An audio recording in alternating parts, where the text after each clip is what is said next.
శ్రీ మహాగణాధిపతయే నమః. శ్రీ మహాసరస్వత్యై నమః. శ్రీ గురుభ్యో నమః. శ్రీ విష్ణురూపాయ నమః శివాయ. హరి ఓం. అథ స్కాందపురాణాంతర్గతే కార్తీకమాహాత్మ్యే ద్వాదశోऽధ్యాయారంభः. కార్తిక్యామిందువారస్య మాహాత్మ్యం శృణు భూపతే. తస్మాత్ శతగుణం తస్మిన్ వ్రతం సౌరిత్రయోదశి సహస్రగుణితం తస్మాత్ కార్తికే మాసి పౌర్ణిమ తయా లక్షగుణం ప్రోక్తం మాసస్య ప్రతిపద్దినం తస్మాత్ కోటిగుణం రాజన్ అంతిమైకాదశీం విదుః తస్మాదనంతగుణితం కార్తికే ద్వాదశీ దినం. వశిష్ఠ మహాముని తిరిగి చెప్పుచున్నాడు. ఓ రాజా వినుము. కార్తీక మాసమందు సోమవార మాహాత్మ్యమును వినుము. సోమవారము కంటే శనిత్రయోదశి 100 రెట్లు ఫలము గలది. శనిత్రయోదశి కంటే కార్తీక పూర్ణిమ 1000 రెట్లు ఫలము గలది. పూర్ణిమ కంటే శుక్లపాడ్యమి 1,00,000 గుణాధిక ఫలము. శుక్లపాడ్యమి కంటే చివర ఏకాదశి 1,000,000 గుణ ఫలప్రదము.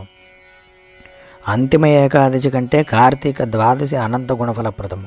ఇచ్చట అంతిమ ఏకాదశి అనగా కార్తీక బహుళ ఏకాదశి వచ్చుచున్నది కానీ పూర్ణిమాంతమాస శాస్త్ర ప్రకారంగా చూచిన ఎడల కార్తీక శుక్ల ఏకాదశి అగును. వింధ్యోత్తర దేశమందు అంతిమ ఏకాదశి అనగా శుక్ల ఏకాదశినే గ్రహింతురు.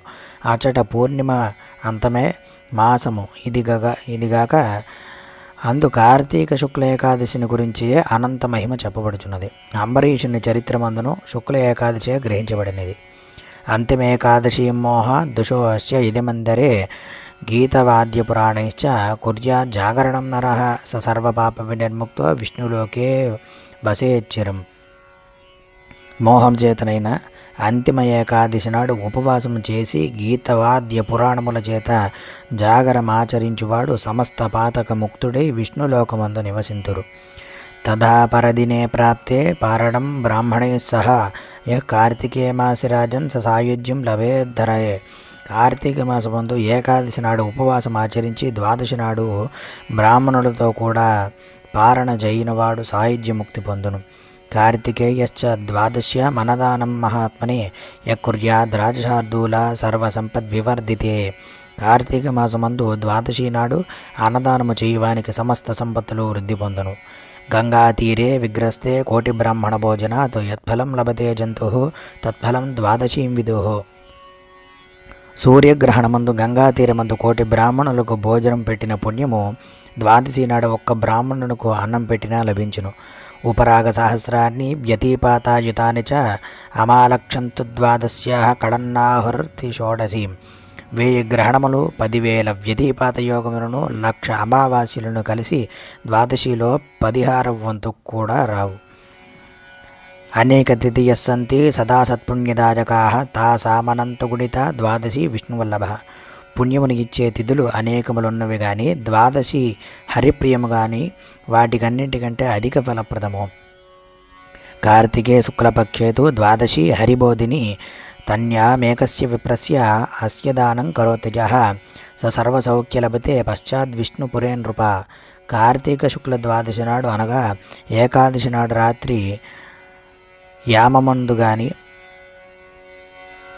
హరి పాల సముద్రము నుంచి నిద్రలేచునుగాన ఆ ద్వాదశి హరిబోధిని అని అనబడును. ఆ ద్వాదశి నాడు ఒక బ్రాహ్మణుకైనను అన్నదానం ఆచరించేవాడు ఇచ్చట భోగములను పొంది అంతమందు హరిసంధినందును. కార్తికే మాసి ద్వాదశ్యాం దధ్యన్నం దానముత్తమం యకుర్యాత్ సోపి మధ్య ధర్మేభ్యో అధికం ఫలముచ్యతే. కార్తీక మాసమందు ద్వాదశి నాడు పెరుగానమును దానం చేసిన ఎడల సమస్త ధర్మముల కంటే అధిక ఫలమును పొందును. నారీవా పురుషో వాపి కార్తిక్యాం ద్వాదశీ దినే స్వర్ణశృంగీం రౌప్యఖురాం సవత్సాం సుపజస్వినీం గాం అభ్యర్చ్య విధానేన దానం యః కురుతే నఘ యావతి రోమసంఖ్యా స్యాత్ తావత్ స్వర్గాధిపో భవతు. స్త్రీ కానీ పురుషుడు కానీ కార్తీక శుక్ల ద్వాదశి నాడు పాలిచ్చడి ఆవుకు బంగారపు కొమ్ములు వెండి డెక్కలు చేయించి పెట్టి పూజించి దూడతో కూడా గోదానం ఆచరించిన ఎడల ఆ గోవుకు ఎన్ని వేల వెంట్రుకలుండునో అన్ని వేల ఏండ్లు స్వర్గ నివాసం కలుగును. ద్వాదశ్యాం కార్తికే మాసి వస్త్రదానం కరోతి యః భక్త్యా ప్రయత్నతో రాజన్ పాపై పూర్వార్జితైరపై విముచ్య విష్ణుభవనం యాతి నాస్త్యత్ర సంశయః. కార్తీక మాసమందు ద్వాదశి నాడు భక్తితో వస్త్రదానం ఆచరించేవాడు పూర్వజన్మార్జిత పాపమును నశింపచేసి వైకుంఠలోకముకు పోవును. ఇందుకు సందేహం లేదు. ద్వాదశ్యాం కార్తికే మాసి పౌర్ణమ్యా ప్రతిపద్దినే యో దీపదానం కురుతే సకాంస్యం చ ఘృతాధికం కోటి జన్మార్జితం పాపం తక్షణేన వినశ్యతి. కార్తీక మాసమందు ద్వాదశి అందును పూర్ణిమ అందును పాడ్యమినందును కంచపాత్రలో ఆవు నెయ్యి ఉంచి దీపమును వెలిగించి దానమిచ్చువానికి కోటి జన్మముల్లో చేయబడిన పాతకములు నశించును. ఫలం యజ్ఞోపవీతంచ సతాంబూలం సదక్షిణం ద్వాదశ్యాం ఏ ప్రకుర్వంతి తత్ఫలం శృణుభూమిప భుక్తే విపులాన్ భోగాన్ స్వర్గేప్యంతే దుర్లభాన్ పశ్చాద్విష్ణుపురం ప్రాప్య మోదతే విష్ణువచ్చిరం. కార్తీక ద్వాదశి నాడు ఫలమును యజ్ఞోపవీతమును తాంబూలమును దక్షిణను ఇచ్చినవాడు ఈ లోకమందు అనేక భోగములను పొంది అంతమందు వైకుంఠమందు విష్ణువుతో కూడా చిరకాలము ఉండును. సువర్ణ తులసీదానం ద్వాదశ్యాం కార్తికే నృప సాలగ్రామం సమభ్యర్చ్య శ్రోత్రియాజ కుటుంబినే దానంజ్య కురుతే భక్త్యా తస్య పుణ్యఫలం శృణు. కార్తీక ద్వాదశి నాడు బంగారపు తులసి వృక్షమును సాలగ్రామమును దానము చేయువాడు పొందిడి ఫలము చెప్పదిని వినుము. చతుస్సాగర పర్యంతం భూధాన్యాదత్యత్ఫలం విభు తత్ఫలం సమవాప్నోతి ద్వాదశ్యాం కార్తీకస్య. కార్తీక ద్వాదశి నాడు పూర్వోక్త దానము చేసినవాడు 4 సముద్రముల మధ్యున్నను భూమినెంతయో దానమిచ్చువాడు పొందిడి ఫలమును పొందును. అత్రైవ ఉదాహరంతీమమితిహాసం పురాతనం శృణ్వతో సర్వపాపగ్నం తత్సమాసే నమే శృణు. ఈ విషయమందు ఒక కథ గలదు, చెప్పేదిని వినుము. విన్నవారికి సమస్త పాతకములు నశించును. వైశ్య కశ్చిద్దురాచార గోదావర్యా స్తటే శుభే స్వయం చాపి నభుంజీత దానవాణానుమాత్రకం. గోదావరి తీరమందు దురాచారవంతుడైన ఒక కోమటి గలడు. అతడు స్వల్పదానమైనను చేయువాడు కాదు, తానైనను అనుభవించుటనూ లేదు. నోపకారం కృతం తేన యస్య కస్యాపి దేహినః పరనిందాపరో నిత్యం పరద్రవ్యేషు లాలసః. వాడు ఎవ్వకని ఉపకారము ఆచరింపలేదు, నిత్యము పరనింద చేయువాడు, పరద్రవ్యముల మందు ఆసక్తి గలవాడు అయి ఉండెను. కస్య ద్విజముఖ్యస్య రుణం దత్వాదికం ధనం తద్గృహీతం సమాజాతో విప్రం గ్రామాంతరే స్థితం సమపృచ్ఛత్తదా వైశ్యో రుణం దీహేతి బహుసరం. ఆ కోమటి యొక్క బ్రాహ్మణునకు అధికముగా అప్పు ఇచ్చి ఆ రుణమును తిరిగి పుచ్చుకున్నట్టు కొరకు ఆయన ఊరికి వెళ్ళి అతను గ్రామాంతరముందున్నట్లు తెలిసి అచ్చటికి వెళ్ళి, బ్రాహ్మణుడా, నా సొమ్ము నాకిమ్ము అని అడిగాను. స విప్రవర్య తచ్చుత్వా విచార్యో వాచతన్ృప ద్రవ్యం దాస్యామి మాసాంతే ఏన కేనాపి కర్మణ అతస్థిత్వా రుణం సర్వం గృహీత్వా గంతుమర్హసి. బ్రాహ్మణుడు ఆ మాట విని పోయి, ఈ నెలాఖరుకు నీ సొమ్మును నీకు ఏదో ఒక విధంగా ఇచ్చేదను, కాబట్టి కొంచెం నిదానించి నీ సొమ్మును తీసుకుని పొమ్మనను. యో జీవతరుణీ నిత్యం నిర్యం కల్పమశ్నుతే పశ్చాత్తస్య సుతో భూత్వా తత్సర్వం ప్రతిదాస్యతి. రుణమును పుచ్చుకొని తిరిగి సొమ్ము ఇవ్వనివాడు నరకమందు యాతనలను పొంది తిరిగి రుణదాతకు పుత్రుడే జన్మించి వాని సొమ్మును ఇవ్వవలసి ఉండును. ఏవ ముక్తే ద్విజే వైశ్యః కోపాదారక్తలోచనః మూఢాద్యదేహి మే ద్రవ్యం నో చేత్ ఖడ్గేన తాడయే ఆకృష్యకేశానాదాయ దుష్టాత్మా పాపధీరయం తేనాశుపతితం భూమౌ విప్రం పాదావతాడయతు కోపావేశేన పాపాత్మ విప్రం వేదాంతపారకం ఖడ్గేనైవాహనత్తూరుణం హరిణో హరిణం యథా మమారతేన ఘాతేన బ్రాహ్మణో బంధువత్సలః. బ్రాహ్మణుడు ఇట్లు చెప్పిన మాటను విని వైశ్యుడు కోపము చేత కళ్ళెరచేసి, ఓరి మూఢ బ్రాహ్మణాదమ, నా ధనము నాకు ఇప్పుడే ఏమో, లేని ఎడల ఈ కత్తితో నిన్ను నరుకుదునని దుర్మార్గ బుద్ధితో ఆ వేదాంతవేత్తగిన బ్రాహ్మణుని జుట్టు పట్టుకుని లాగి కింద పడదోసి పాపబుద్ధి గల వాడొకటి చేత తన కాలితో ఆ బ్రాహ్మణుని తన కత్తితో కొట్టెను. ఆ కత్తి దెబ్బ చేత ఆ బ్రాహ్మణుడు సింహం దెబ్బ చేత లేడివలే మృత్యునందను. సతుద్రావతో వేగాత్ భయాద్రాజ్ఞో మహీపతే పునర్గృహం విశ్యాసౌ బ్రహ్మజ్ఞో నిరవత్రవః ఆయురంతరీతి కాలే మరణం సముపాగతః. తర్వాత కోమటి రాజదండను వచ్చిన భయంతో అచ్చటి నుంచి పరుగెత్తి ఇంటికి పోయి బ్రాహ్మణుని చంపితనని సిగ్గులేక సుఖముగా నుండి కొంతకాలమునకు మృతి పొందెను. ఆయుర్యమదూతాశ్చ పాశహస్తా భజంకరాః కరాళవదనా రాజన్ కృష్ణరాత్రి సమప్రభాః పాశైరా బాధ్యతం వైశ్యం యయుర్య యమనికేతనం తస్మిన్స్తే రౌరవే ఘోరే విససర్జుర్యమాజ్ఞయ. అంతకరాళమందు ముఖులను అమావాస్య రాత్రి అందున్న చీకటితో సమానమైన కాంతి గల వారును భయంకరును ఆగు యమదూతలను పాశములను ధరించి వచ్చి ఆ వైశ్యుని యమపాశముల చేత బంధించి యమలోకమునకు కొనిపోయి అచ్చట భయంకరమైన రౌరవమునకు నరకమందు యమాగ్ని చొప్పున బాధించుచుండెరి.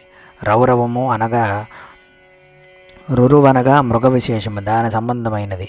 రౌరవము అనగా రురుమృగముల చేత వాటి కొమ్ములతో బాధింపచెండే నరకము రౌరవ నరకంబు అనబడును. తస్య సోన్ మహీపాల ధర్మవీరేతి విశ్రుత పిత్రార్జితధనంభోరే సదా ధర్మపరాధన కూపోద్యానతటాకాది సేతుబంధనకారక వివాహోపనయో కర్త యజ్ఞకేశ తిలారస అన్నదానపరో నిత్య మాతురాణాం ద్విజన్మసాం సర్వేషామపి వర్ణానాం క్షుధార్థానాం మహీపతే. ఆ వైశ్యుని పుత్రుడు ధర్మవీరుడని వాడు తండ్రి పోయిన తరువాత తండ్రి సంపాదించిన ధర్మచేత నూతులు త్రవ్వించి, తోటలు వేయించి, చెరువులు త్రవ్వించి, చిన్న చిన్న నదులకు వంతెన కట్టించి, ఉపనయనములు వివాహములు చేయించు, యజ్ఞములు చేయించుటూ నిత్యము బ్రాహ్మణులకు అన్నదానము చేయుచు, అన్ని జాతుల వారికి ఆకలి కలిగిన వారికి అన్నం పెట్టుచు నిత్యము ధర్మములను చేయుచుండెను. తస్య చాంతరితే కాలే గృహేత్ పుణ్యజోగత నారద పర్యటస్థానాత్ ధర్మరాజాలయాయచ్చుచి వీణా సుతంత్రీ ధ్వనయన్ సర్గాది విష్ణుకీర్తనం వణిక్విష్ణర్చనకాలే ప్రణృత్య పులకాంకిత గోవిందనారాయణ కృష్ణ విష్ణు అనంత వైకుంఠ నివాసమూర్తే శ్రీవత్స విశ్వంబర దేవదేవ సమస్త దేవేశ నమో నమస్తే. ఇట్లుండగా ఒకప్పుడు ఆ ధర్మవీరుడు హరిని పూజించు సమయమున నారద మహాముని సమస్త లోకములందు తిరుగుచు ఆనాడు యమలోకము నుంచి బయలుదేరి తన వీణాతంతువులను ధ్వని చేయుచు రోమాచింతుడే గోవింద నారాయణ కృష్ణ విష్ణ అనంత వైకుంఠ శ్రీనివాస శ్రీవత్సభూష విశ్వంబర సమస్త దేవత చక్రవర్తి నమస్తే నమస్తే ఇట్లని కీర్తనము చేయవచ్చును. నృత్యంతమేవం గృహమాగతం వణికన్ సమస్త సంతోషపజోధిమగ్న ననామపాదో మునజో మహాత్మా నేహ్యానంద బాష్పో నయన సదండవతు. ఇట్లు నృత్యము చేయుచున్న నారదమునీశ్వరుని చూచి వైశ్యుడు ఆనంద సాగరమగ్నుడై నేత్రముల వెంట ఆనంద బాష్పములను వదులుచు మునిపాదములకు నమస్కరించి దండ ప్రణామము ఆచరించెను. తం పాదపద్మానుమిత్తం దజాళర్ మునిస్తదాతం పరిరభ్య మహర్షి హర్షిత. నారదుడు తమ పాదములకు ప్రణమిలిన వైశ్యుని ప్రీతితో కౌగులించుకును. సప్రాహ వైశ్య పురత కృతాంజలి తం విష్ణుమర్గ్యాదిభిరర్చ్య తన్నృప భవదాగమనం మహ్యం మునేహ్యంత్యం అత్యంత దుర్లభం యత్యార్జితం మజా పూర్వం ధర్మమార్గముపాగతం యన్మజాచరితం ద్విద్యా ఫలితం తనదర్శనాత్ సేవాం విధాస్యే విప్రేద్రప్రాజప్రయో ప్రణయేన చ. తర్వాత ఆ వైశ్యుడు నారదమునీశ్వరుని ముందర అంజలిని బట్టినవాడై అర్ఘ్యాదుల చేత పూజించి, హే నారద, మీరు మా గృహమునకు వచ్చుట చాలా దుర్లభమనెను. పూర్వమందు ఏమి పుణ్య చేసినో మీరు దర్శనమిచ్చినారు కాబట్టి నా పూర్వ పుణ్యమును ఇప్పుడు ఫలించినది.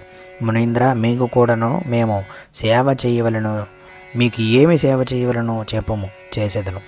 ఇది తస్య వచశ్రుత్వా మందస్ఫేరముఖాంబుజ ఉవాచ ధర్మవీరంతం నారదో భగవాన్ ముని. వైశ్యుడు ఇట్లు పలికిన మాటలు విని నారదమునీశ్వరుడు చిరునవ్వుతో కూడిన ముఖము గలవాడే ధర్మవీరునితో ఇట్లనియే, ధర్మవీరాద్యమే వాక్యం సావధానమనాశృణు కార్తికస్య తు మాసస్య ద్వాదశీ హరివల్లభ స్నానదానాదికం తస్య సదానంత ఫలం విదుః. నారదుడు చెప్పుచున్నాడు, ధర్మవీర, నా మాటను జాగ్రత్తగా వినుము. కార్తీక ద్వాదశి విష్ణుమూర్తికి ప్రియమైనది కనుక ఆ రోజున చేసిన స్నానదానాదికము అనంత ఫలప్రదముగును. ఆఢ్యకో వా దరిద్రో వా యతిర్వా నస్తజేవ వా బ్రాహ్మణక్షత్రియోపాపి వైశ్యశూద్రోపి వాసతి సాలగ్రామశిలాదానం ఏ కుర్వంతి ప్రయత్నతః తులా సంస్థేది దినకరే ద్వాదశ్యామర్కికే దినే తేన పాపాని వినశ్యంతి జన్మాంతరకృతాని చ.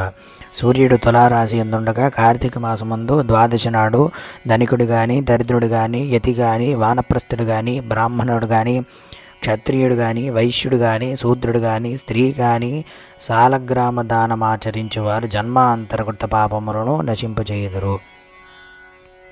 ధర్మరాజలయే వైశ్య పితా తవ మృతింగతః రౌరవాక్యే మహాఘోరే పచ్యతే నరకాగ్నినా తస్య పాప విశుద్ధ్యర్థం ద్వాదశ్యాం కార్తీకస్య చ సాలగ్రామశిలాదానం కురుత్వం మా విలంబితం.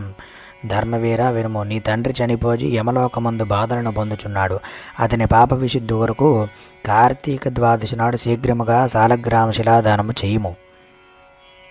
మునేస్తస్య వచశ్రుత్వా వైశ్యప్రాహ మునినృప గోభూతిలహిరణ్యాది దానానాం యత్ఫలం మునే నాస్తి తత్ఫలతో ముక్తి శిలాదానేన కిం భవేత్. నారద మునీశ్వరుడు ఇట్లు చెప్పిన మాటను విని వైశ్యుడు ఇట్లనిగే, మునీంద్ర, గోదానము, భూదానము, తిలదానము, సువర్ణదానము మొదలైన మహాదానముల చేత కాని ముక్తి శిలాదానం చేత ఎట్లు కలుగును? శిలాదానం వృధా మన్యే నభోజ్యంచ సభక్షణం నాతః కార్యం మజా విప్రా శిలాదానంచ నీచవత్.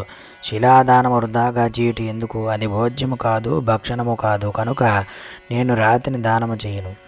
బహుదా బోధితం వైశ్యం మునిమ్రంతరధీయత న కుర్యాద్యది మూఢాత్మ బోధితో బ్రహ్మసూనున. నారద మహర్షి ఎంతగా నొక్కి చెప్పినను వైశ్యుడు మూఢుడై సాలగ్రామ దానము చేయుటకు సమ్మతించలేదు. అంత నారదుడు అంతర్ధానమయ్యను.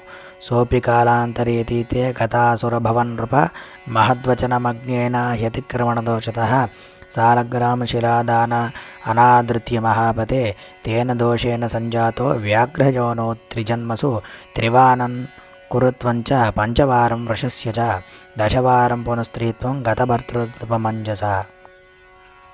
తరువాత కొంతకాలము ధర్మవీరుడు మృతి నుండి మహాత్ముల మాట వినని దోషము చేతన సాలగ్రామదానము చేయని దోషము చేతను నరకమందు బాధలను పొంది తరువాత 3 సార్లు వ్యాఘ్రమై జన్మించి తరువాత 3 కోతిగా పుట్టి అనంతరము 5 మార్లు వృషభమై ఉండి తరువాత 10 మార్లు స్త్రీగా జన్మించి గత భర్తజై వైధవ్యమును పొంది ఉండెను. జన్మనైకాదశే రాజన్ యాచకస్య సుతా భవత తాన్ దృష్ట్వా విప్రశార్దూలా సురూపాం ప్రాప్తజవ్వనాం సమానకులగోత్రాజ వివాహమకరోత్ పిత. ఇట్లు 10 జన్మలు గడిచిన తర్వాత 11వ జన్మ యాచకును కుమార్తెగా జన్మించిన తర్వాత కొంతకాలమునకు యవ్వనము రాగానే తండ్రి తగిన వరుణికిచ్చి వివాహం చేసెను. మృత్యుంజామాతరం దృష్ట్వా నవోఢాంతనజాం పిత ఆయుర్బాంధవా సర్వే దుఃఖాదికులితేంద్రియాః యాచకోపి విచార్యేదం దివ్యదృష్ట్వా తజాకృతం పూర్వజన్మని రాజేంద్ర సుకృతం దుష్కృతం ద్విజః విజ్ఞాయాహాద సర్వేభ్యః బంధుభ్యో రాజసత్తమః. దానిని మృతి నొందిన అల్లుని బంధువులందరూ వచ్చి చూచి అట్టి బాల్య వైధవ్యమునకు చాలా దుఃఖించిరి. యాచకుడును దివ్య దృష్టితో చూచినవాడి ఆ చిన్నదాని బాల్య వైధవ్యమునకు కారణమును తెలుసుకుని బంధువులందరికీ కుమార్తె యొక్క పూర్వపుణ్యమును పూర్వ పాపమును చెప్పాను. తస్యాః పాప విశుద్ధ్యర్థం పితాతం ముక్తికారణం జన్మాంతరార్జితాఘౌగా నాశహేతుం సుఖప్రదం సాలగ్రామశిలాదానం కార్తిక్యామిందువాసరే విప్రం వేదాంత నిరతం సమభ్యర్చ్య విధానతః పుణ్యం పాప విశుద్ధ్యర్థం దాపజామాస భూసురః. ఇట్లు చెప్పి కూతురు యొక్క పాపములు నాశనమును కొరకు జన్మాంతరార్జిత పాప నాశనమును సమర్థముకు సాలగ్రామ దానమును కార్తీక సోమవారమందు వేదాంతవేత్త అయిన బ్రాహ్మణునకు దానం చేసెను. పతిరుజ్జీవతస్తేన సుఖేన భువి దంపతి స్థిత్వా కాలే సమాయాతి దివంగత్వానుభోజ చ నా పునర్భవమభ్యేత్య స్థిత్వా సుతపసో భవేత్ పూర్వార్జితేన పుణ్యేన తస్య జ్ఞానో దజో భవేత్. ఆ సాలగ్రామ శిలాదాన మహిమ చేత కూతురు భర్త తిరిగి జీవించెను. తర్వాత దంపతులిద్దరూ సుఖంగా చిరకాలం నుండి స్వర్గముకు పోయి అందు బహుకాలం ఆనందముతో ఉండి తిరిగి భూమి యందు జన్మించి బ్రాహ్మణుడై పూర్వపుణ్యమ చేత జ్ఞానమును పొందెను. వర్షే వర్షే చనుకృతం కార్తిక్యామిందువాసరే సాలగ్రామశిలాదానం తేన ముక్తి ఉపవాస. ప్రతి సంవత్సరమందు కార్తీక సోమవారమందు సాలగ్రామశిలాదానం ఆచరించి ఆ పుణ్యముతో మోక్ష సామ్రాజ్య పదవి గతుడాయను. రౌరవే దుఃఖితస్యాపి ముక్తిరాశి చతిత్పుతః తస్మాద్రాజేంద్రయత్రేణ కార్తికే కమలాపతేః సాలగ్రామశిలాదానం తుష్ట్యర్థం నాత్ర సంశయః. రౌరవ నరకమందున్న వాణి తండ్రియు ఆ సాలగ్రామదాన మహిమ చేత ముక్తుడాయను. కాబట్టి జనకరాజా కార్తీక మాసమందు సాలగ్రామదానము చేత హరి సంతోషించి ఎందుకు సందేహం లేకుండా సంపదలు ఇచ్చును. కోటి జన్మ సుయత్పాపం సంచితం పాపిభిः సదా తత్పాపనాశి హేతుర్వి కార్తికే హరిబోధిని. పాపకర్మలు కోటి జన్మలలో చేసిన పాతకములు కార్తీక శుక్ల ఏకాదశి ఉపవాస ద్వాదశి దానాదుల చేత నశించును. సర్వ పాప ప్రశమనం ప్రాయశ్చిత్తంగం జగత్రయే సాలగ్రామశిలాదానాత్ పరం నాస్తి న సంశయః. కార్తీక మాసమందు సాలగ్రామ దానము వలన సమస్త పాతకములు నశించును. ఇది ఏ ముఖ్యమైన ప్రాయశ్చిత్తము. ఇంతకంటే వేరు ప్రాయశ్చిత్తము లేదు, ఇందుకు సందేహము లేదు. ఇది శ్రీస్కాందపురాణే కార్తీక మాహాత్మ్యే ద్వాదశోऽధ్యాయः సమాప్తः. హరి ఓం తత్సత్.